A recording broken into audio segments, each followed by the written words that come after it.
नारद महर्षी भेटण्याकरता गेले भगवंताचा कसा संसार चाललाय म्हणून.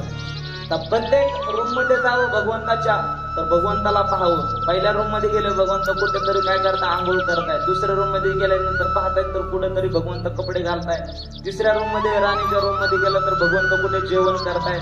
असं सगळ्या रूम मध्ये जाऊन नारदांनी पाहिलं की भगवंत जिकडे तिकडे दिसायला लागले होते. त्यांना वाटलं होतं बघा म्हणजे त्यांच्या मनामध्ये काय घुसली होती, आता इथं माया घुसली होती नारदजीच्या मनामध्ये. त्यांनाही पुढे काय झालं असं वाटलं होतं, आपणही लग्न केलं नव्हतं. नारदजींना वाटलं आपण कुठेतरी काय केलं पाहिजे, एखादी आपल्याला भेटली तर भेटली म्हणून आपणही लग्न केलं पाहिजे, असं फक्त मनात किंचितची शंका आली बरं का. कोणाच्या?